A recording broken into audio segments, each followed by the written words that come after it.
Boleh saya mulai ya? Silahkan, monggo dokter.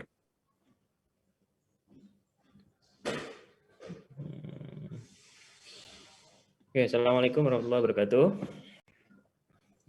Waalaikumsalam warahmatullahi wabarakatuh, dokter. Recording in progress. Sore, ya udah sore ini. Ya, mudah-mudahan masih semangat. Ini sudah sesi keberapa nih hari ini? Udah banyak nih maksud saya, dari pagi ya? Pagi ada dokter. skills. Oh iya iya. Siang tadi ada kuliah dokter Riza. Oh iya. Ini yang terakhir, dok. Tadi saya masih tindakan jadi ini. Oke, hari ini saya dapat tugas untuk memberikan kuliah dengan judul, ini slide-nya saya bikin dalam bahasa Inggris ya. Nanti sekalian biar refresh bahasa Inggris saja. Judulnya adalah aplikasi obat-obat anestesi ya dan obat-obat emergensi ya. Jadi kita bicara dua hal, ya bicara tentang anestesi dan emergensi. Sebelumnya saya kasih penjelasan dulu, bahwasanya emergensi dan anestesi itu dua hal yang tidak bisa dipisahkan ya. Kalau dulu namanya anestesi itu anestesi dan reanimasi. Reanimasi itu pasien yang tadinya kehilangan kesadaran ya, fungsi-fungsi organ karena fungsi organnya terganggu, sistem tubuhnya terganggu, berusaha dikembalikan lagi seperti normal ya.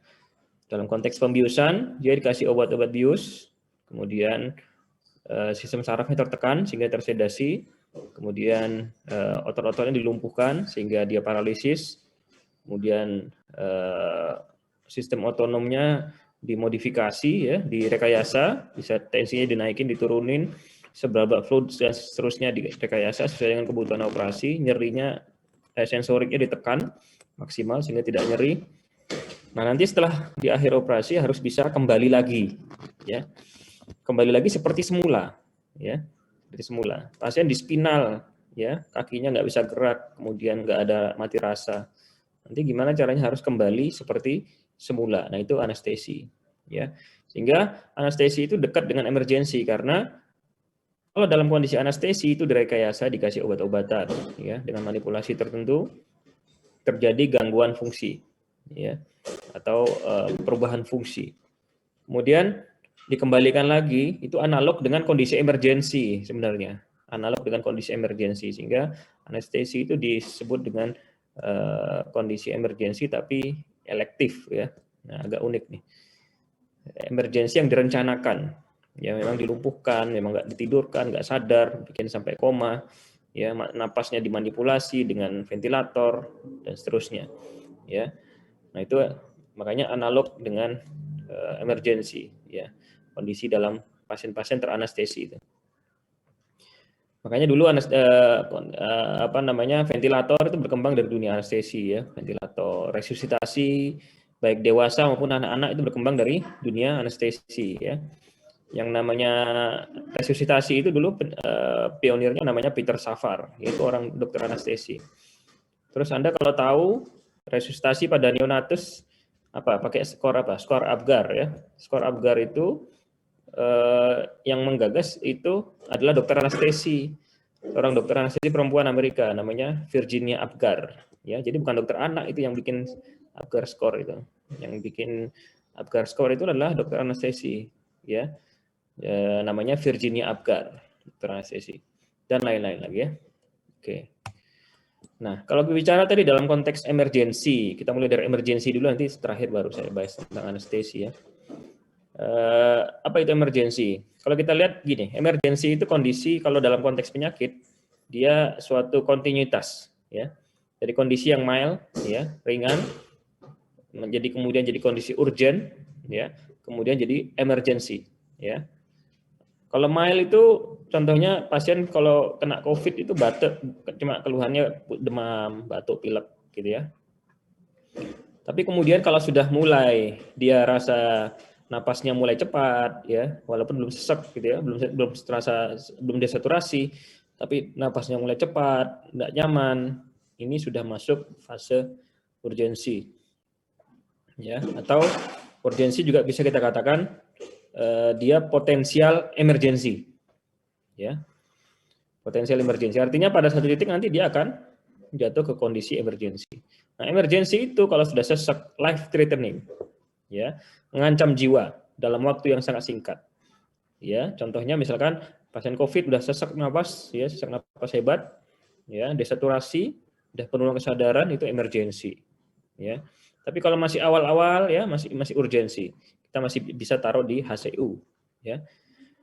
Jadi kalau urgensi itu adalah kondisi di mana ada suatu ancaman, ya, terhadap organ, ya, ataupun jiwa, tapi masih lama, ya, masih kita kalau tangani, oh ntar besok kita lakukan operasi, masih bisa, ya. Misalkan APP, appendicitis, ya, urgensi, ya, tapi operasinya besok aja, ini karena dia belum sampai peritonitis, ya, urgensi, dia ada ancaman juga di situ, tapi masih bisa ditunda dalam hitungan jam atau hari.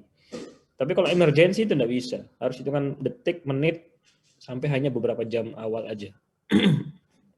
Karena kalau terlambat, maka ada ancaman kehilangan jiwa di situ, ya, emergensi. Nah, sekarang kita bicara emergency drugs, ya, and medicine. Sebenarnya kalau dilihat tadi, kontinuitas tadi, semua penyakit itu nanti, banyak penyakit itu nanti bisa berujung kepada emergensi, ya. Walaupun ada penyakit yang nanti dia nggak bisa berujung emergensi.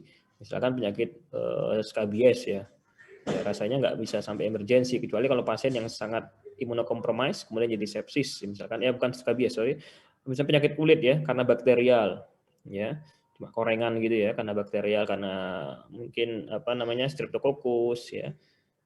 Ya, itu nanti kalau pada pasien-pasien tertentu imunokompromis, ya mungkin bisa jadi apa namanya sumber infeksi untuk yang lebih berat sampai ke arah sepsis. Tapi kalau panu, ya rasanya enggak, kita belum dengar, ya, sampai ke kondisi yang emergensi. Nah, tapi kalau penyakit misalnya COVID, ya, spektrumnya luas, dia bisa dari ringan sampai ke emergensi, ya.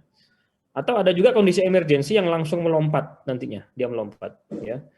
Tiba-tiba terjadi cerebrovascular attack, pasiennya mendadak, nggak ada angin, nggak ada hujan, tumbang langsung, ya, stroke, ya, cerebrovascular attack, atau heart attack, coronary heart atau coronary attack, ya, ada sumbatan di koronelnya, maka dia langsung kemudian jatuh pada kondisi cardiac arrest, ya, nggak ada pendahuluan biasanya itu biasanya yang sifatnya attack misalkan heart attack atau coronary attack, cerebrovascular attack, misalkan asthma attack, atau bisa seizure attack, ya, serangan kejang, ya, pada pasien-pasien epilepsis lagi ngobrol tiba-tiba dia kejang-kejang, ya, mendadak aja.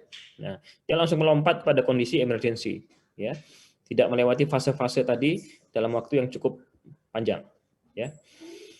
Nah, sehingga kalau bicara emergency drug ini sebenarnya secara tidak langsung kita bicara sebagian besar penyakit, ya. Kita bicara sebagian besar penyakit di mana penyakit-penyakit tadi bisa berujung pada kondisi emergency, ya. Sehingga banyak sekali sebenarnya obat-obat yang masuk kita bilang emergency drug itu dalam kondisi obat-obat yang digunakan pada kondisi emergency, ya. Nah, tapi nanti ini kita bahas sebagian aja. Karena nanti kalau dalam konteks anestesi, dalam critical care, kita ada sering menggunakan obat-obat yang utama saja, ya. Nanti yang lain Anda bisa pelajari di bagian disiplin ilmu masing-masing, misalnya penyakit dalam, nanti di jantung, ya, di anak dan seterusnya, supaya apa namanya tidak terlalu panjang nanti kuliahnya. Jadi kata kuncinya pada emergency adalah life threatening, ya, ancaman jiwa, ya. Setiap obat-obat yang kita gunakan pada kondisi life threatening maka kita masukkan kategori dia sebagai emergency drug, ya.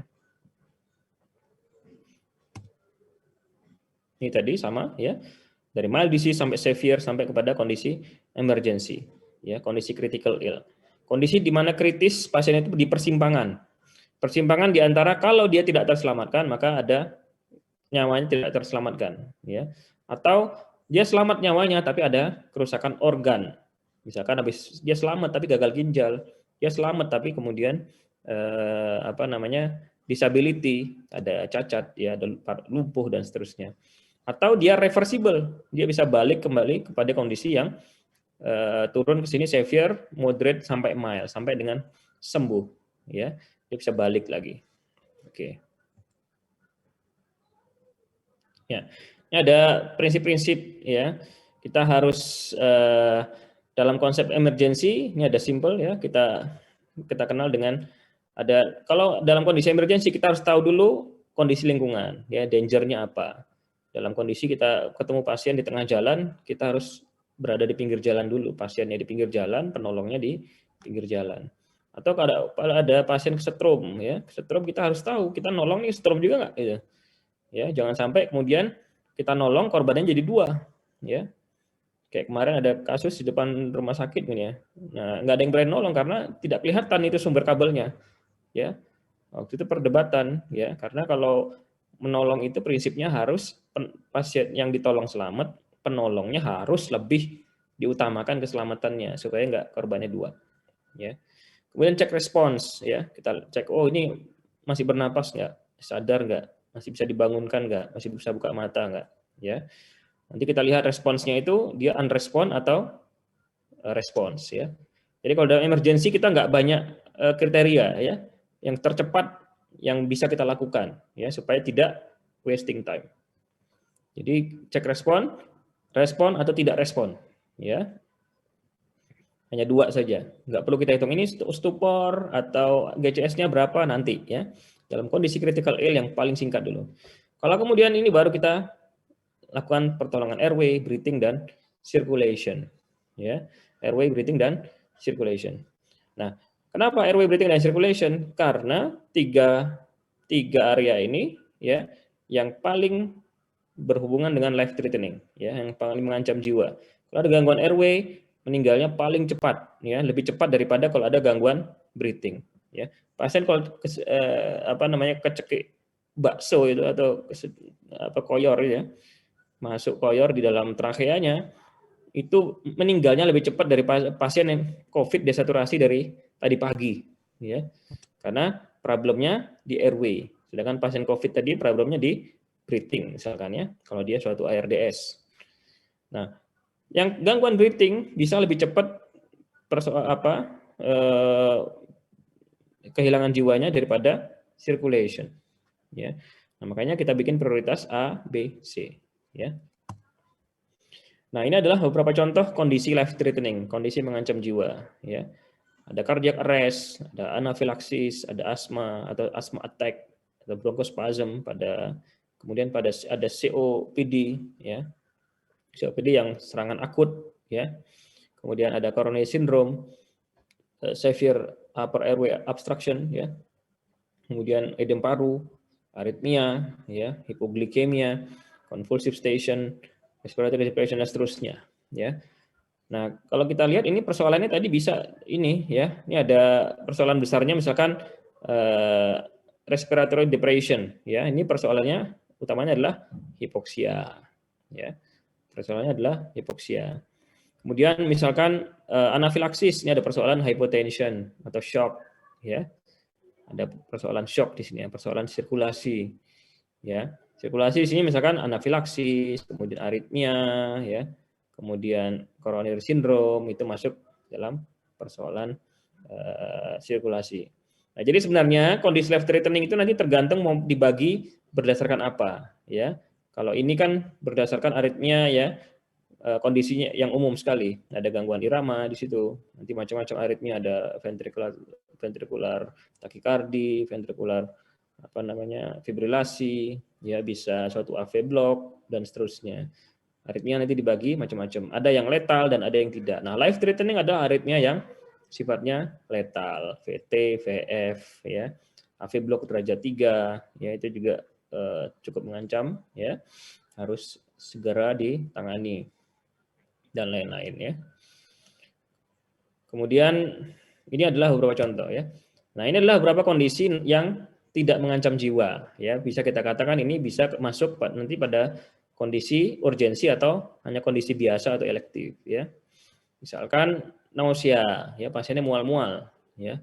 Ada pasien mual-mual, kalau kemudian dia tidak mengeluarkan muntah atau cairan, maka ini biasanya masih bertahan hidup cukup lama ya.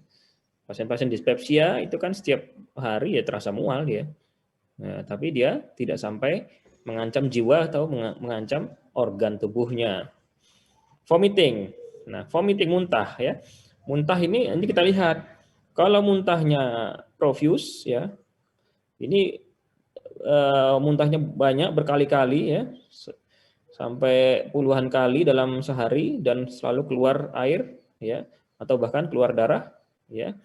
Ini bisa menyebabkan kondisi yang life threatening. Bisa dia kemudian jadi dehidrasi dan gangguan elektrolit sampai dengan shock ya. Ini vomiting. Tapi kalau hanya muntah sekali nggak apa-apa ya.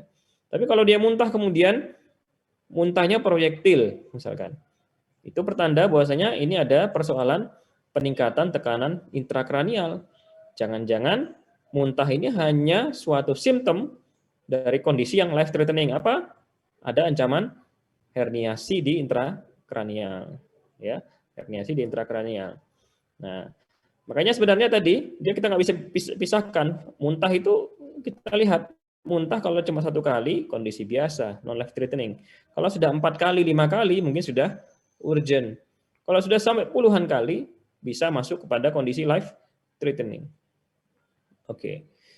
Kemudian severe acute pain ya, severe acute pain ya. Sehingga nanti begini, kalau tadi muntah ya, kalau ditanya ini muntah kondisi yang life threatening yang mana? Nah, muntah yang kemudian sampai dehidrasi berat atau shock, itu kondisi life threatening. Tapi kalau hanya muntah biasa itu tidak life threatening, gitu ya. Ini saya jelaskan. Diare sama, diare 1 kali 2 kali biasa ya. 30 kali sehari ya, dan keluarnya air semua, maka berpeluang untuk kemudian dehidrasi berat sampai dengan shock hipovolemic ya. Kemudian migrain ya, migrain ini jarang dalam kondisi yang emergency, kecuali kalau migrain yang underlying-nya adalah kondisi yang serius ya, misalnya ada proses intrakranial ya, bisa menjadi kondisi yang life threatening. Tapi secara umum migrain tidak life threatening ya. Kemudian kolik ureter ya, ngeri sekali pasien ini guling-guling ya karena kesakitan di daerah flank. Ini juga bukan kondisi life threatening, tapi bisa dia jadi kondisi life threatening ya. Kalau apa? Ureter kolik ya, di mana di situ ada stasis sumbatan di daerah ureternya oleh batu, kemudian di situ sudah ada vegetasi bakterial ya, sehingga terjadi ada infeksi di situ, jadi fokus infeksi. Fokus infeksinya bisa menyebabkan infeksi sistemik atau respon infeksi sistemik yang kita sebut dengan sepsis ya. Bisa terjadi sepsis jadi shock septic ya. Nah, makanya sebenarnya kondisinya sangat sangat luas ya. Ini kondisi emergensi, pokoknya kondisi penyakit underlying-nya apapun yang dia kemudian bisa berujung pada life threatening condition. Oke, ini ada beberapa contoh kondisi obat-obat yang harus ada, obat-obat emergensi ya. Hanya beberapa contoh saja, sehingga padahal sebenarnya obat emergensi itu nanti banyak ya, banyak sekali ya. Tapi ini kita ambil contoh saja, misalnya oksigen ya. Oksigen selalu dipakai dalam kondisi emergensi, baik ada persoalan airway, persoalan breathing, atau juga dipakai pada kondisi gangguan circulation ya, kita gunakan oksigen ya. Kemudian kita gunakan adrenalin, ya, atrofin, ya. Kemudian golongan antibiotik misalkan pada shock septic, kita gunakan antibiotik pada 6 jam pertama, ya. Kemudian steroid, ya. Kemudian ini obat sedasi, ya, obat sedasi misalkan pada kondisi pasien kejang, misalkan ya, anak kejang demam kita kasih diazepam, ya. Kemudian glukose pada kondisi hipoglikemia, ya. Kemudian ada furosemide, ya, banyak ya, macam-macam. Ini hanya sebagian saja, belum semuanya. Ada manitol, ada morfin, ya, morfin misalkan pada kondisi chest pain, pada angina pectoris kita pakai dalam protokolnya menggunakan morfin, ya. Kemudian dan seterusnya, banyak ya. Nah, di sini yang belum saya tulis adalah obat-obat anestesi, misalkan obat-obat anestesi. Dalam kondisi khusus kita gunakan dalam konteks misalkan operasi emergensi, ya. Dalam kondisi emergensi kita menggunakan obat-obat anestesi, ya. Sehingga nanti bagaimana cara menggunakan obat-obat anestesi dengan aman pada pasien-pasien yang life threatening. Misalkan pasien dengan perdarahan intraabdominal, cara penanganannya harus dengan operasi untuk kontrol perdarahannya. Misalkan ada ruptur hepar ya. Kita harus obat yang kita pakai adalah obat-obat anestesi yang aman supaya dalam kondisi life threatening dikasih obat anestesi nggak kemudian memperburuk kondisi pasien. Nah, bagaimana prinsip dalam menangani kondisi emergensi? Ya, ada beberapa prinsip. Yang pertama adalah kita sebut dengan supportive care, ya, terapi suportif. Apa itu terapi suportif? Terapi suportif itu kita misalkan pasang endotracheal tube untuk mensupport airway-nya, ya, karena pada pasien-pasien life threatening di situ mungkin terjadi hipersekresi, lidahnya jatuh, ya. Kemudian atau di situ ada udem di daerah trakea karena luka bakar, ya. Kita support dengan menggunakan endotracheal tube misalkan, atau menggunakan tracheal tube, ya, TT, ya, atau tracheostomy, ya. Apalagi support ventilation itu support airway. Support berikutnya adalah support ventilation atau support breathing. Kita tadi selain menggunakan ET, kita menggunakan resuscitator bag di pompa, ya, di bagging, itu supportive care. Atau kalau memang otomatis kita pakai ventilator. Ventilator itu termasuk supportive care. Kemudian lagi supportive care, misalkan kita menggunakan obat-obat inotropik, ya, kronotropik untuk mensupport fungsi jantungnya, ya, support fungsi jantung atau support vaskularnya, ya. Yang tadinya vasodilatasi pada shock septic, kita support supaya dia diameternya dia sedikit konstriksi sehingga kembali kepada diameter vaskuler normal, ya. Bukan kemudian dia lebih vasokonstriksi lagi, tapi dia kembali kepada diameter yang normal. Kemudian ada oksigen terapi, ya. Oksigen terapi nanti khusus, ya. Oksigen terapi ada beberapa devices-nya nanti, alat-alat untuk mengantarkan oksigennya, mulai dari nasal kanul, ya, rebreathing mask, non rebreathing mask, kemudian menggunakan ventilator, ya. Bisa menggunakan termasuk ECMO, ya. ECMO itu adalah nanti pertukaran oksigennya tidak lewat paru-paru tapi lewat mesin, ya. Ada CO2-nya dikeluarkan lewat mesin, kemudian oksigennya diinjeksikan lewat mesin langsung ke pembuluh darah, ya. Itu termasuk dari terapi oksigen dan lain-lain. Nanti ada macam-macam devices, ya, untuk oksigen terapi. Kemudian suitable medication maksudnya adalah terapi definitifnya. Ya, terapi definitif misalkan kalau infeksi kasih antibiotik, gitu ya. Kalau hipoglikemi atau hiperglikemi kasih insulin, ya. Kemudian antidotum pada keracunan, ya. Pada keracunan kita kasih antidotum. Misalkan keracunan opioid, ya, kita kasih antidotumnya adalah naloxone, ya, dan seterusnya, ya.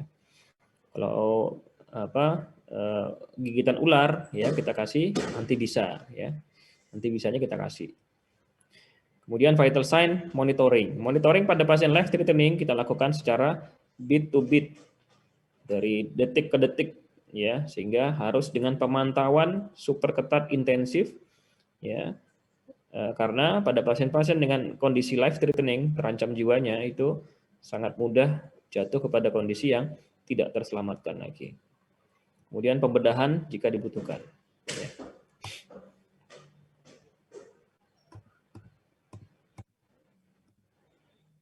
Nah, ini saya ambil contoh misalkan berdasarkan kondisinya, ya, kondisi penyakitnya atau kondisi medical condition dari pasien yang butuh obat-obat emergensi. Misalkan pada kondisi yang paling berat adalah cardiac arrest, ya. Cardiac arrest mana jantung berhenti berkontraksi, ya. Berhenti sehingga tidak ada aliran darah, tidak ada sirkulasi. Kita biasa gunakan adrenalin, ya. Tapi nanti macam-macam itu nanti obat yang bisa kita gunakan antara ada adrenalin, kemudian bisa nanti ada SA juga di situ, sulfasaltrofin. Kemudian nanti bisa menggunakan perangkat yang lain, misalkan terapi electric shock, ya, dan seterusnya. Ya. Bisa juga menggunakan golongan lokal anestesi ya, lignocain ya, atau dulu kita pakai lidocain ya, dan lain-lain. Kemudian lagi kondisi yang disebut dengan anafilaksis ya. Nanti anafilaksis bisa jadi jatuh kepada kondisi shock anafilaktik. Shock anafilaktik itu bisa terjadi ketika ada benda asing yang masuk ke dalam tubuh kita ya. Masuk dalam tubuh, kemudian dikenal sebagai benda asing, kemudian tubuh bereaksi ya, sehingga berujung pada terjadinya vasodilatasi sistemik. Vasodilatasi sistemik akhirnya terjadi kegagalan sirkulasi dalam memenuhi kebutuhan metabolik. Akhirnya pasien shock ya, kemudian pasien jatuh pada kondisi yang mengancam jiwanya dalam waktu yang sangat singkat sekali. Anafilaksis misalkan pasien berobat ke dokter, kemudian disuntik sesuatu ya. Oh ini kan cuma vitamin. Ya, enggak, vitamin tetap suatu benda asing ya. Vitamin adalah bagi tubuh itu benda asing. Jangan kita pikir vitamin kan nggak bakal alergi, enggak ya. Jadi semua yang sifatnya benda asing dia adalah berpotensi untuk menyebabkan anafilaksis.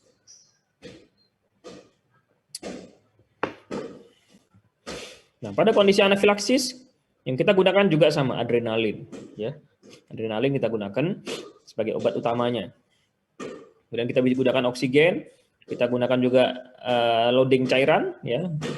Biasanya kita menggunakan kristaloid atau bisa menggunakan juga koloid ya. Kemudian kita menggunakan steroid di sini ya. Hidrokortison atau kita di Indonesia kita pakainya dexamethasone ya. Kemudian kita lakukan monitoring ya, monitor EKG, pulse oximetry dan seterusnya. Obat utamanya yang kita pakai dalam kondisi emergency anaphylactic shock adalah adrenalin ya. Makanya kalau Anda mau nyuntikin obat dimanapun, di bangsal, di IGD, di rumah ya, harus selalu sedia adrenalin. Dulu saya masih dokter umum di daerah terpencil itu keluar pasien itu minta disuntik di rumah ya, nggak mau obat oral, dia nggak mau, dia mau disuntik. Saya selalu sedia adrenalin ya, selalu sedia adrenalin walaupun hanya menyuntikkan vitamin ya, saya selalu sedia adrenalin. Oke. Nah, tadi adrenalin adalah termasuk adrenergic agonist drugs ya, obat yang bersifat agonis terhadap reseptor adrenergik ya. Kita tahu ya, ini contoh sistem otonom tubuh ya, di mana ada simpatis dan parasimpatis. Kemudian neurotransmitternya ada asetilkolin ya, ada norepinefrin ya. Nah, ini nanti obat-obat adrenergik bekerja di sini ya. Bisa di sistem vaskular ya, menyebabkan vasokonstriksi ya, kemudian bisa di organ-organ berongga yang lain juga bekerja yang sama, misalnya pada uterus dan seterusnya, pada bronkus ya, juga yang dimana di situ ada reseptor adrenergik. Nah, nanti reseptornya kita dibagi, ada reseptor alfa 1, kemudian alfa 2, beta 1, beta 2, beta 3, dopamin ya. Nanti ada yang misalkan di alfa 1 ini terdapat di otot polos ya, otot polos misalkan di saluran cerna ya. Kemudian juga terdapat di jalan napas ya, otot polos. Kemudian di kelenjar-kelenjar ya, kelenjar saliva ya, kelenjar lacrimalis dan lain-lain. Kemudian alfa 2 di ujung-ujung saraf ya, nerve ending. Kemudian di beberapa otot polos ya. Kemudian beta 1 terdapat di otot jantung ya, di juxtaglomerular ginjal ya. Kemudian beta 2 terdapat di jantung, di otot polos dan di liver ya.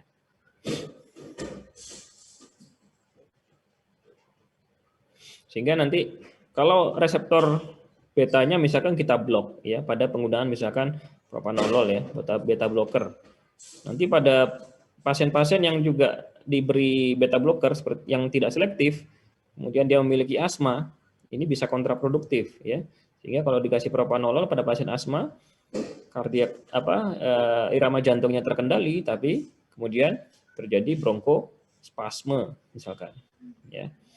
Tapi kalau misalkan pada kondisi bronkospasme kita beri misalkan adrenalin, ya, spasmenya kemudian bronkospasmenya kemudian membaik, ya, tapi kemudian terjadi stimulasi dari cardiac muscle, ya, terjadi takikardi, ya, hiperkontraktility, ya, kemudian terjadi spasme dari arteri koroner, ya, berpotensi untuk menyebabkan iskemik pada miokard, ya. Nah, nanti kita harus tahu di mana obat-obat yang kita gunakan itu titik kerjanya, ya.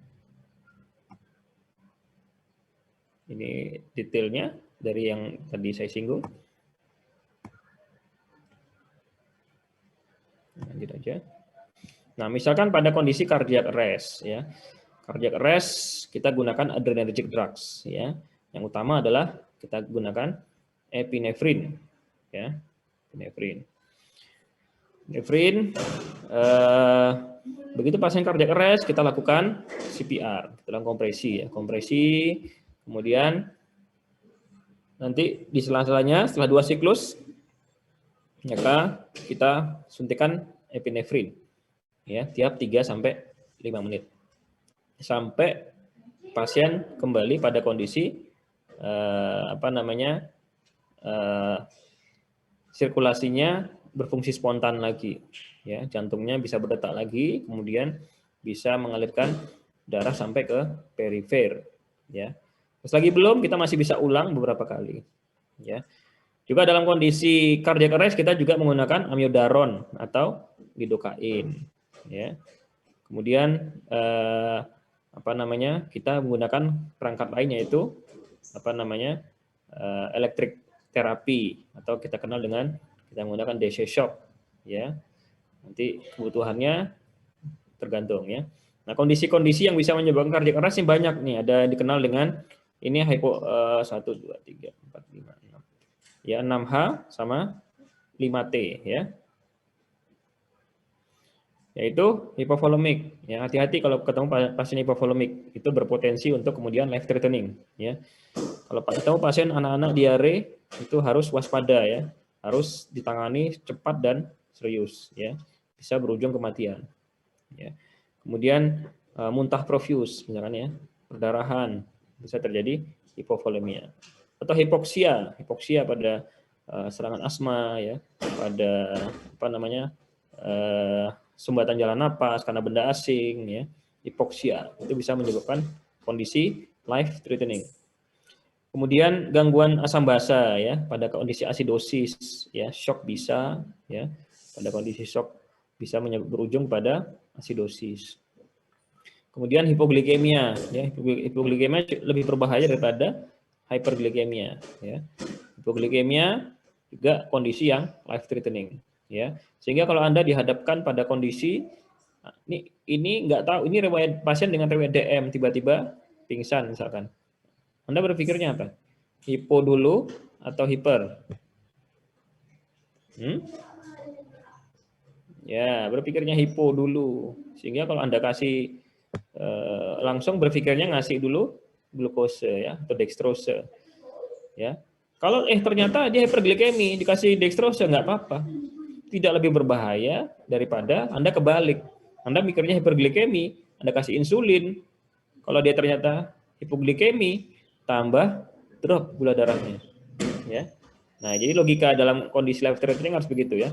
Kita cari logika tersederhana, sistematis, dan yang paling kecil risikonya, ya, dan harus cepat menanganinya, ya.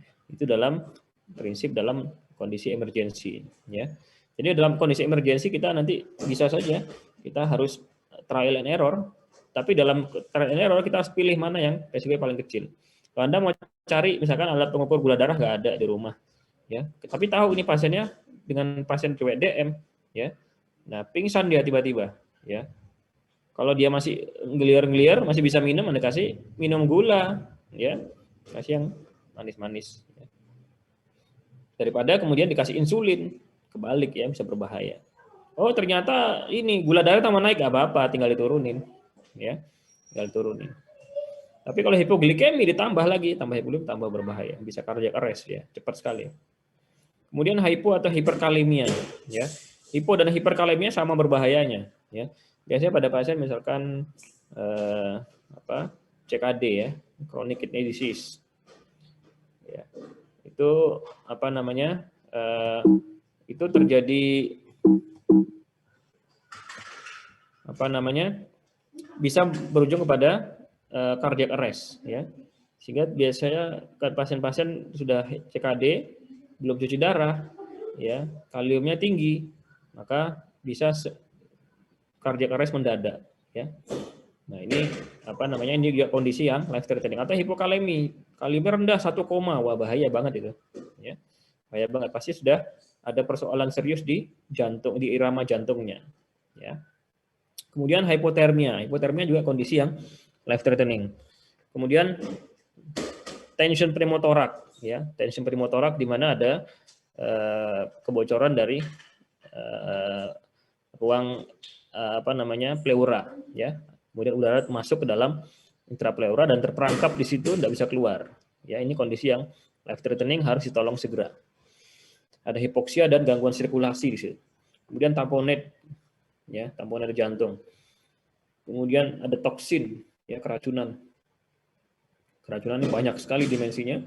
Kemudian ada trombosis paru dan trombosis koroner. Ya.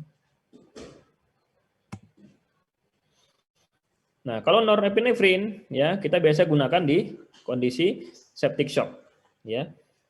Juga kadang-kadang pada kondisi tertentu kita pakai dalam cardiogenic shock jenis tertentu ya, kausa tertentu ya. Kita bisa pakai. Nah, sebelumnya jadi dosis ini ya. Saya hanya ngambil contoh di sini. Saya mau jelaskan prinsipnya begini. Jadi kalau Anda ketemu satu obat ya, obat apapun itu, obat itu prinsipnya beda dosis, kadang-kadang beda efek ya, beda dosis beda efek. Misalkan sulfas atrofin ya, sulfas atrofin pada dosis yang lebih rendah dia berfungsi sebagai anti sialok ya, jadi untuk mengurangi sekresi dari lakrimal ya. Biasanya kita pakai pada premedikasi sebelum anestesi ya, supaya nanti tidak hipersalivasi pasiennya, dikasih SA. Tapi kalau kita naikkan dosisnya, pada dosis segitu untuk dosis antisialok, dia tidak terlalu berefek kepada irama jantung, ya, dia tidak meningkatkan heart rate. Tapi kalau kemudian kita naikkan 2 kali lipat dari dosisnya antisialok tadi, dia bisa ya jadi anti bradikardi, ya, sehingga pada dosis segitu kalau kita berikan pada pasien maka akan terjadi peningkatan rate sampai dengan takikardi pasiennya, ya. Nah itu spektrum dosis yang menyebabkan beda dosis nanti beda efek ya. Jadi Anda harus tahu itu nanti dalam membaca setiap obat ya, setiap obat. Prinsipnya ini dosis-dosis yang saya sampaikan ini hanya contoh saja ya. Kemudian nanti diperhatikan rute pemberian ya. Rute pemberian pada kondisi life threatening ya, kita cari yang tercepat efeknya. Jadi kalau kondisi life threatening jangan beri oral ya. Life threatening biasanya pasien sudah ngeliar-ngeliar bahkan nggak sadar bahkan koma. Kita nggak mungkin memberikan secara oral karena bisa aspirasi dia atau tidak efektif. Kenapa? Pada kondisi life threatening fungsi saluran cerna juga terganggu. Misalkan shock itu ususnya nggak bekerja baik ya. Ususnya peristaltiknya nggak bagus ya. Produksi enzim-enzim di situ nggak baik, sehingga kalau obat dimasukkan di situ dalam di saluran cerna nggak efektif dia, mungkin nggak terserap baik, sehingga kalau dikasih sekarang belum tentu ngefek dia, atau efeknya nanti kapan gitu, ya. Karena kita tahu prinsip dalam farmakologi, obat-obat itu bekerja pada kondisi tertentu maksudnya pH tertentu, ya, suhu tertentu, ya, butuh enzim-enzim tertentu dan seterusnya, ya. Nah, pada kondisi life threatening itu semua terganggu, pH-nya terganggu, bisa asidosis, bisa alkalosis, ya, sehingga kerjanya nggak optimal. Bisa penyerapannya terganggu, ya, fungsi penyerapan saluran cerna terganggu, enzim-enzim di hepar terganggu, di ginjal terganggu, dan seterusnya, ya. Nah, makanya kita cari akses terdekat untuk sampai ke target organ. Itu prinsip dalam kondisi emergency atau life threatening. Apa itu? Sebisanya dikasih intravena. Ya, diberikan intravena. Intravena nanti kita pilih lagi, vena yang mana? Vena perifer atau vena sentral. Sebisanya vena sentral. Ya. Kalau sudah kondisi life threatening, Anda lihat di sini gambar ini. Ini ada ya. Ini yang di dekat klavikula ini. Ini pemberian obat lewat vena sentral. Ini ada alat syring pump, ya. Diberikan dengan dosis yang sangat terukur supaya nggak kelebihan, nggak kekurangan. Ya, sangat terukur. Kita kasih alat di sini, ya, supaya dia terukur. Sehingga kalau diberikan obat-obat inotropik, dia dekat ke jantung. Dia tidak melewati metabolisme macam-macam. Karena sirkulasi juga tidak terlalu kencang pada kondisi misalkan shock. Ya, aliran darah kan lambat di situ. Otomatis obat kalau dimasukkan dalam darah juga lambat jalannya. Ya, lambat jalannya, lambat sampainya. Ya, itu bahasa sederhananya. Nah, sehingga kalau bisa akses vena sentral kita berikan lewat vena sentral. Selain juga nanti akses vena sentral juga dia besar, ya, besar, kemudian aliran darahnya lebih deras di situ. Kemudian karena dia besar tidak kemudian berpotensi flebitis dibanding ke perifer, ya. Kalau di perifer karena kecil dia bisa flebitis, dia bisa lain-lain, ya. Dan juga jauh ke area sentral tubuh, ya. Area sentral tubuh dia jauh. Ya kalau mau butuh cairan yang banyak dia lambat karena kecil. Kalau obat ya jauh nyampainya, gitu ya. Nah, kita cari akses yang terdekat. Yang kita tadi saya ulangi lagi, aksesnya adalah intravena, ya.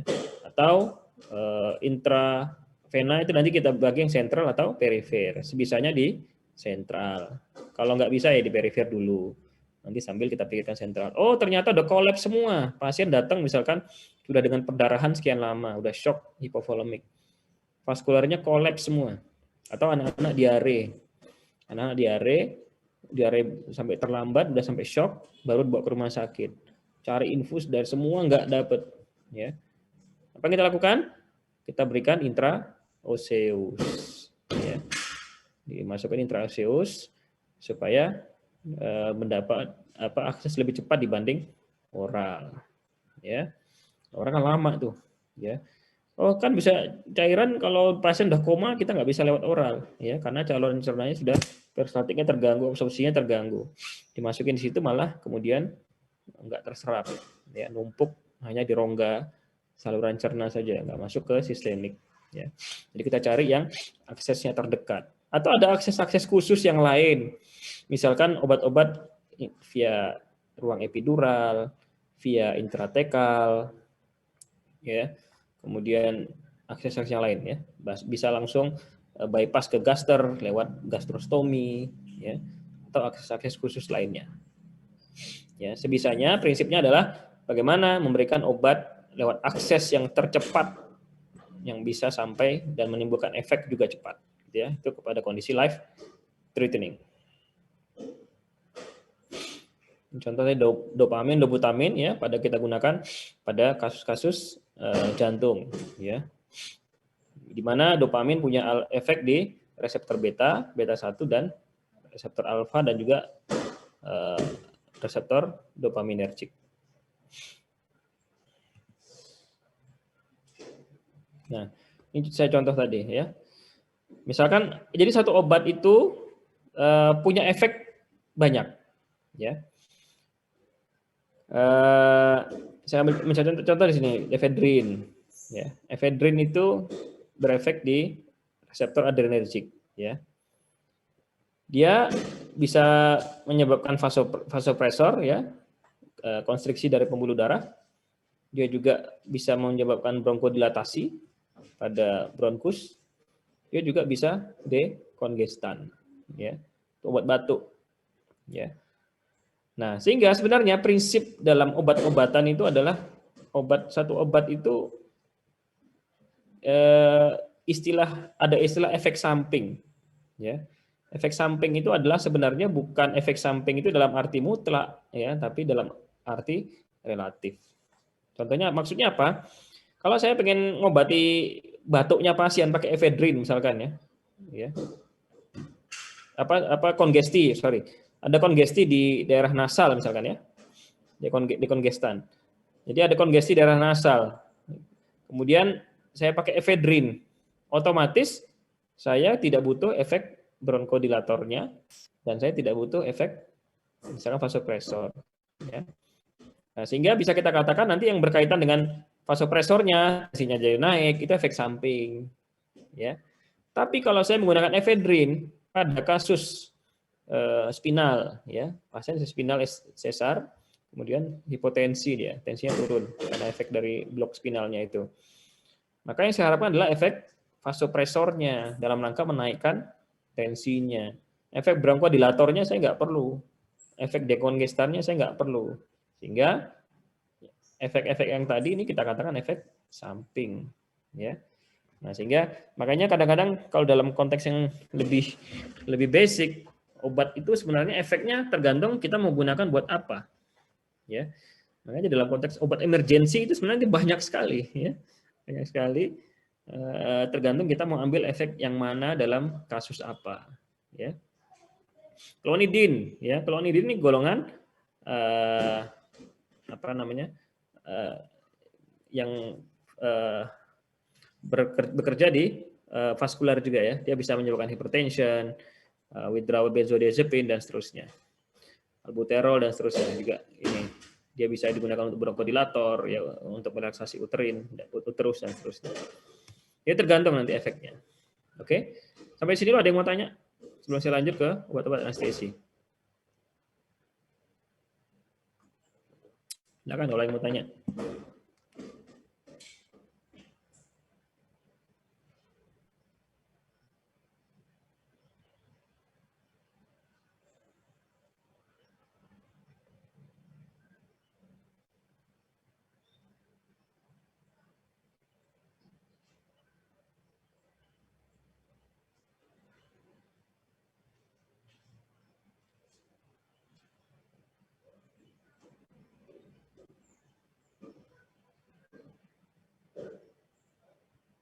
Gimana, nggak ada?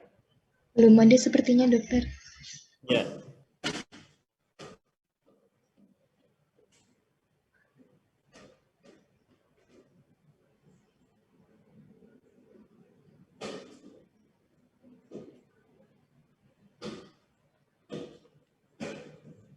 Oke, saya lanjut ke obat-obat anestesi, ya. Sampai jam berapa, Mas Susah? Masih berapa lama lagi? Ini masih 10 menit lagi, Dok. Oh, oke, siap. Oke. Sekarang kita bicara obat-obat anestesi, ya. Obat-obat anestesi adalah obat-obat yang kita gunakan untuk melakukan tindakan anestesi, ya. Anestesi itu nanti ada 3 pilarnya, ya, 3 pilar anestesi, atau yang kita kenal dengan trias anestesi, ya. Apa itu trias anestesi?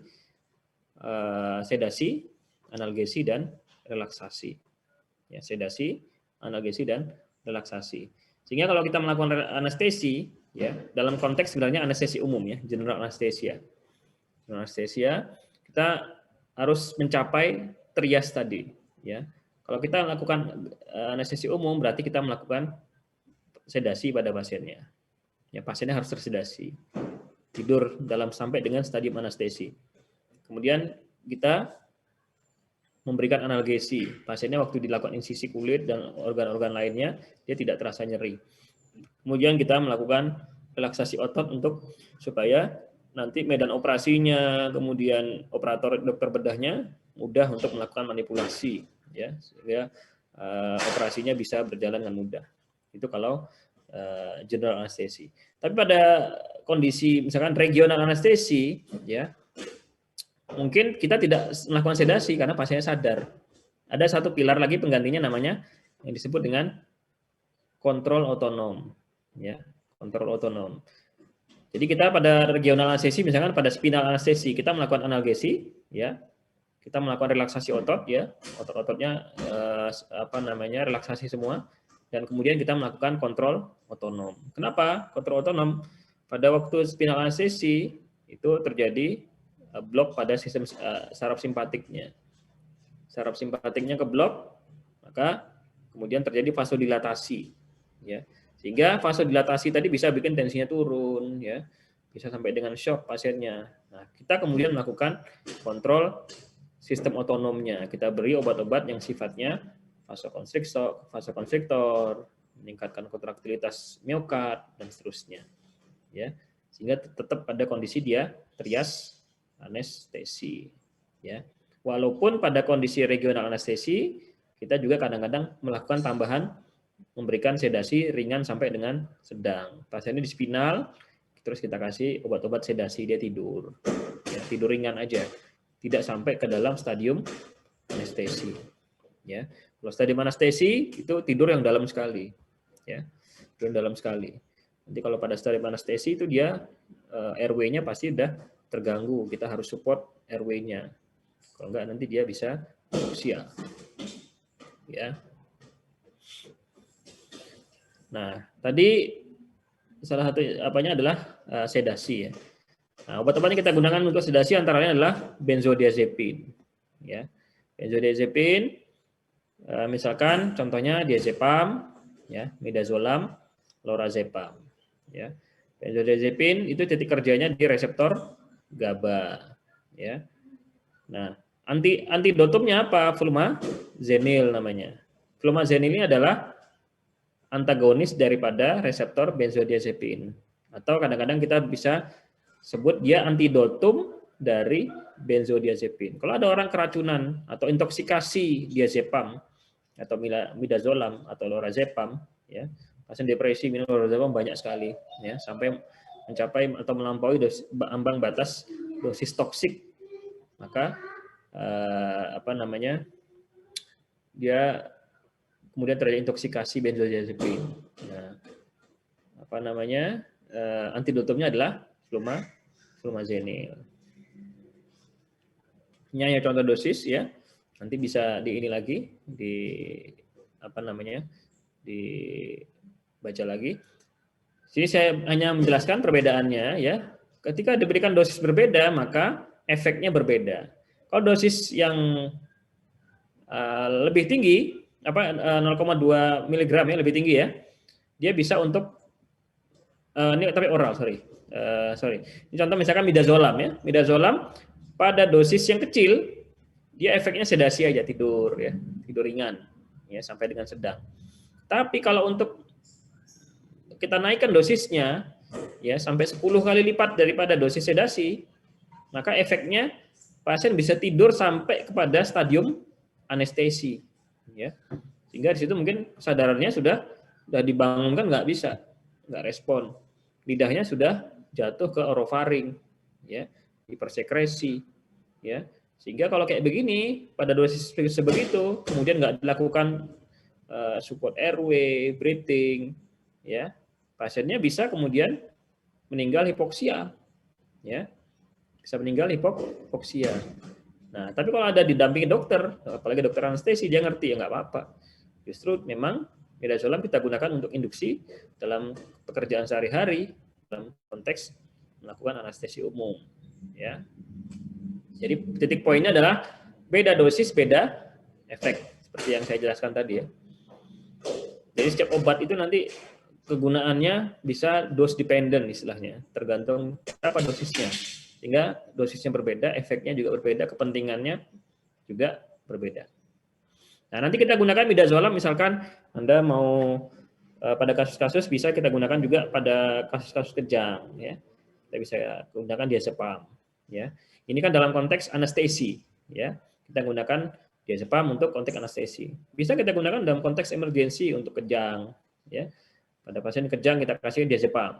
Rutenya bisa oral, bisa IV, bisa IM, bisa kemudian intraperektal ya, bisa perektal. Biar rektum pada anak-anak ya, biasa diazepam kadang-kadang dikasih. Ya. Itu bisa dipakai untuk kondisi emergensi. Atau bisa pada kondisi selain kejang demam ya, epilepsi ya, atau kita dalam kondisi pasien critical ill, kondisi apapun di mana pasiennya on ventilator ya, terpasang ventilator, kemudian supaya pasiennya nyaman kita tidurkan dulu ya, ditidurkan dulu supaya dia nyaman ya, dikasih midazolam, dikasih diazepam ya, selama dia on ventilator. Gimana efeknya? Nah, tadi secara umum efeknya terhadap organ dia bisa menurunkan tensi, menurunkan cardiac output, ya, menurunkan resistensi vaskuler di perifer, ya. Untuk di pusat pernapasan dia juga bisa menyebabkan depresi pusat pernapasan terhadap CO2. Kita tahu CO2 itu menstimulasi pusat pernapasan, ya. Semakin tinggi CO2-nya, semakin nanti semakin terstimulasi pusat pernapasannya, sehingga pasien-pasien itu bisa kemudian jadi hiperventilasi atau takhipnu, ya, napasnya jadi lebih cepat, ya, karena pusat pernapasannya dirangsang oleh CO2, ya, atau karena kondisi di sekitar pusat pernapasan itu kondisi sirkulasinya sistemiknya adalah pH-nya rendah pada kondisi asidosis, ya. Pada kondisi asidosis juga pusat pernapasan terstimulasi lebih cepat, ya, sehingga kalau kita kenal kalau pada kondisi asidosis metabolik yang terjadi apa? Pasiennya kemudian pernapasannya kusmol, cepat dan dalam. Nah, kalau pasien-pasien tadi kusmol kita kasih benzodiazepin, ya, kusmol kan cepat. Kita tidur kan nih, kasih benzodiazepin, itu napasnya jadi pelan, ya, saya terdepresi bahkan sampai dengan apnu. Yang Anda hati-hati ya. Kalau nanti di bagian anak biasanya diajarin salah satu kalau pada kejang demam anak-anak dikasih diazepam, ya. Kalau Anda memberikan diazepam terutama IV intravena, ya, Anda harus hati-hati. Habis suntik diazepam biasanya anaknya bisa apnu, nggak napas, ya. Kalau Anda nggak tahu, itu malah meninggalnya bukan karena kejangnya, tapi karena apnu akibat diazepam, ya, itu harus hati-hati. Dulu saya waktu jadi dokter umum di daerah pinggiran, ya, itu juga sama. Kadang waktu itu para medis saya nggak tahu, pasien kejang demam ya ambil diazepam, suntik intravena. Kemudian apnu dia nggak tahu. Saya bilang udah ambil itu ambubag ya, resuscitator bag. Kita lakukan support pernapasan, diventilasi dia. Sampai diventilasi berapa lama? 15 menit sampai durasi obatnya diperkirakan hilang. Kemudian napasnya mulai spontan napas lagi, ya. Jadi nggak, walaupun di apnu nggak apa-apa, ya.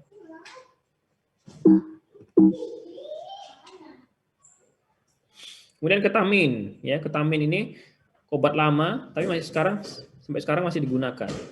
Nah, ketamin ini juga sama. Ketamin ini bisa digunakan untuk anestesi, ya, pada dosis yang lebih tinggi. Pada dosis yang lebih rendah kita gunakan untuk analgesi, ya, analgesi, bukan anestesi. Anestesi dia kesadarannya turun, ya, kemudian dia teranalgesi, ya, kemudian relaksasi. Kalau ketamin pada dosis lebih rendah, dia hanya efeknya analgesi aja, pasiennya melek, ya, dia sadar, tapi efeknya hanya analgesi. Nah, itu yang ingin saya tekankan. Jadi kalau Anda membaca apapun obat, baca dosisnya berapa untuk apa, ya. Jadi tidak dibaca obat itu tidak berefek universal, ya. Jadi tergantung dosisnya, tergantung titik kerjanya, tergantung cara pemberiannya, kecepatan pemberian dan seterusnya, ya, tergantung interaksinya dan seterusnya, ya. Nah, ketamin ini sering kita gunakan dalam kondisi-kondisi emergensi, misalkan pada kondisi shock hipovolemik, ya, kemudian mau dioperasi. Obat-obat anestesi secara umum kalau diberikan pada pasien hipovolemik yang sudah hipotensi, kemudian dikasih obat-obat anestesi, maka tensinya tambah drop lagi. Kalau tadi sebelum disuntikkan atau sebelum diinduksi, tensinya mungkin 90 atau 80, dikasih obat-obat anestesi misalkan propofol, ya, itu bisa turun lagi sampai 60, 50, 40, ya. Tapi biasanya kalau kondisi gitu kalau dikasih ketamin, hemodinamiknya relatif stabil atau bahkan bisa naik sedikit tensinya. Tadi 80 tensinya sebelum disuntik sistoliknya, kita kasih ketamin malah naik 90. Tapi mungkin nanti heart rate-nya naik, ada efek yang lain, ya. Dia titik kerjanya di reseptor NMDA, dia menghambat NMDA channel, ya, dan HCN1 channel, ya. Oke, ini ketamin di Indonesia hanya tersedia dalam sediaan IV, ya.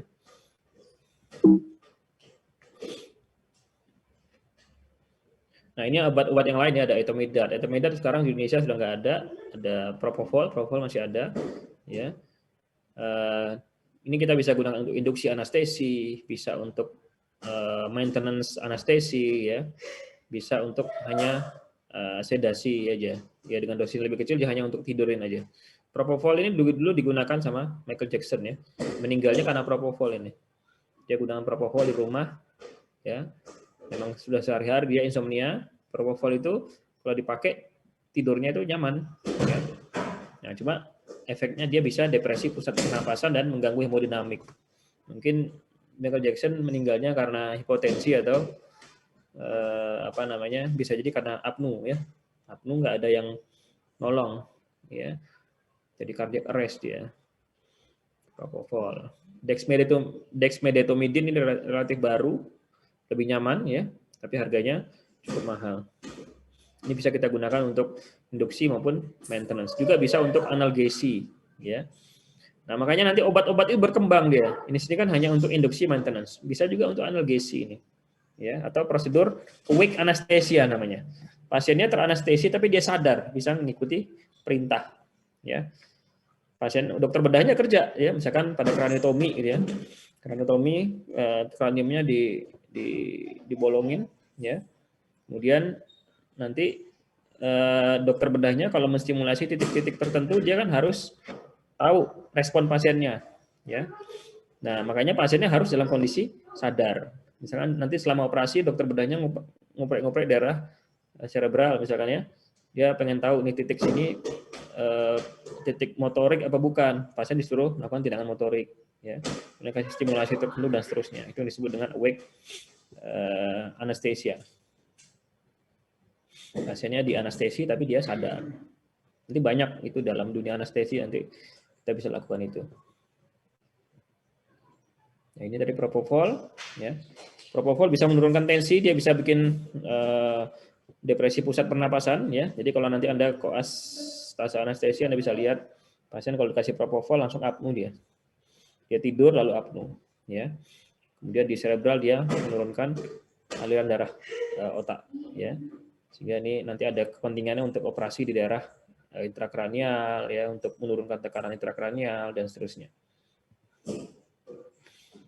Ini adalah obat-obat anestesi, ya. Efeknya terhadap kardiovaskular, sistem pernapasan, terhadap cerebral dan seterusnya. Nanti Anda bisa baca di slide-nya aja. Kemudian lagi kita gunakan adalah mas relaksan, ya.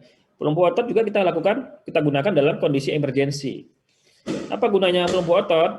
Nanti yang pertama kita gunakan untuk melakukan intubasi, ya. Kalau melakukan intubasi dalam kondisi tidak relaksasi, maka susah sekali, ya. Ada mulut yang gigit-gigit, ya, giginya gigit-gigit, ya. Kemudian lidahnya gerak-gerak, ya. Kemudian di daerah basal lidah itu kaku sekali, ya. Sehingga kita susah dan pasiennya ngelawan, mungkin, ya, bisa mukul, bisa jalan, ya. Kalau tidak kita lakukan injeksi muscle relaksan, pelumpuh otot. Nah, makanya kita berikan muscle relaksan supaya pemasangan endotracheal tube bisa lebih relatif mudah, ya. Itu penggunaan muscle relaksan dalam kondisi emergensi, ya. Baik nanti pemasangan endotrachealnya untuk konteks emergensi menjaga airway aja atau untuk konteks operasi emergensi, ya. Operasi emergensi. Ya, yang napasnya baik tapi mau dioperasi di daerah abdomen, kita harus relaksasi daerah abdomennya, ya. Karena kita pengen relaksasi daerah abdomen, maka otomatis daerah torak juga dia akan paralisis, ya, relaksasi juga. Sehingga dengan apnu. Nah, kalau apnu kita lebih nyaman, kita berikan endotracheal tube, kemudian napasnya kita kendalikan dengan manual atau ventilator. Ya, itu masa relaksan. Atau kita memberikan masa relaksan untuk melakukan kontrol respirasi. Ya, pada pasien-pasien dengan shock misalkan, kalau dia napas spontan, ya, pada kondisi shock itu begini. Shock itu ada kondisi di mana supply and demand itu tidak balance, ya, antara supply, ya, oksigen, kemudian nutrisi itu dihantarkan oleh sistem kardiovaskular itu tidak memadai, ya, karena kecepatan tensi rendah, perfusinya jelek, ya, sehingga sangat lambat dan tidak efektif, ya, penghantaran oksigen dan nutrisi ke seluruh tubuh, ya, sehingga terjadi defisit lebih besar demand-nya daripada supply-nya. Bukan berarti demand-nya meningkat, tapi supply-nya yang turun. Supaya imbang bagaimana? Demand-nya kita turunkan. Caranya bagaimana? Direlaksasi semua otot-otot skeletonnya. Ya, otot-otot skeletnya kita relaksasi, dibikin istirahat, nggak bekerja, supaya kebutuhan oksigennya turun. Sehingga nanti tadi supply-nya udah turun, diimbangi dengan demand yang juga turun, sehingga dia balance. Itu prinsip, ya. Nah, ketika kita memberikan masa relaksan, maka relaksasi semua, kemudian termasuk otot-otot di daerah dinding dada. Dia nggak perlu kerja lagi, yang kerja adalah mesin ventilator, ya, sehingga tadi bisa antara supply and demand-nya balance, ya. Itu tujuan kita memberikan masa relaksan. Atau kadang-kadang ada pasien-pasien yang ventilasinya irregular, ya, atau fighting dia karena dia gelisah sekali, dia on ventilator, ya, atau dia udah fatigue napasnya, udah capek karena udah sesek dari tadi. Nah, kita istirahatkan, kemudian kita kontrol dengan mesin, ya. Atau karena iramanya nggak stabil tadi, ya, pasiennya fighting, lawan-lawan gitu, ya, kita lumpuhkan, kasih masa relaksan supaya ventilasinya reguler dan efektif, ya.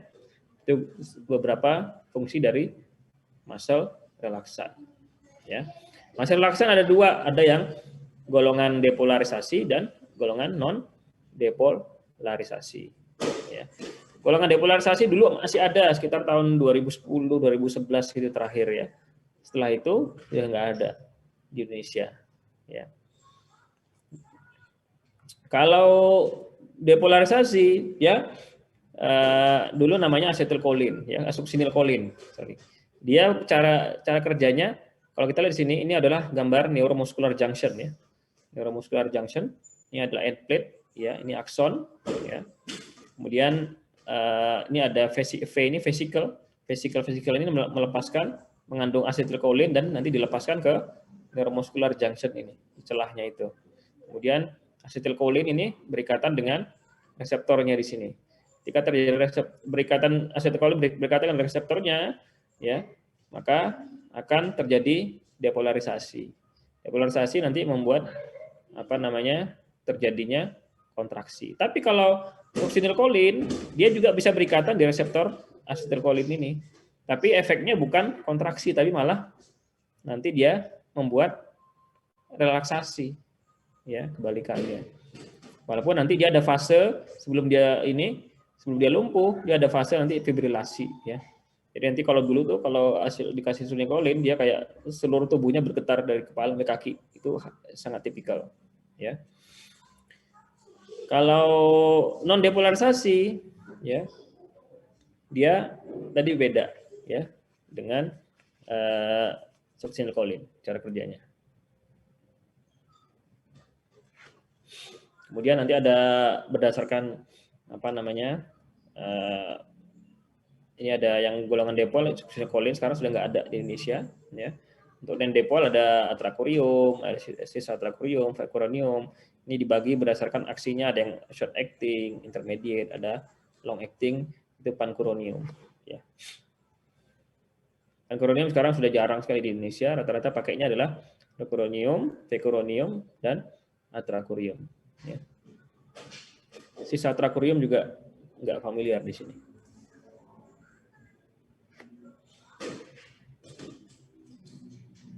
Ya, ini keuntungan, beberapa keuntungan dari yang non dipol, nanti bisa dibaca aja.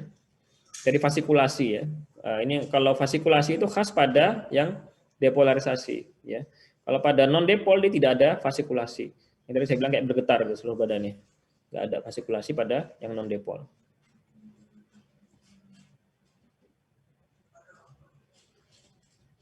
Ini Atracurium, nanti bisa dibaca aja.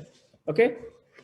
Saya kira itu dulu dari bagian penjelasan tentang obat-obat emergensi ya. Sangat banyak sekali, nanti Anda bisa perdalam lagi ya. Saya nggak menjelaskan di sini tentang misalkan nebulizer ya, pemberian lewat lewat paru ya, seperti nebulizer dan lain-lain ya. Karena nanti Anda bisa pelajari di bidang misalkan penyakit dalam atau bidang yang lain atau paru ya. Ini walaupun itu masih dipakai oleh dokter anestesi, tapi karena waktu kita terbatas, jadi saya pilih itu nanti Anda bisa pelajari di bagian lain aja. Itu dulu, monggo silakan kalau ada pertanyaan.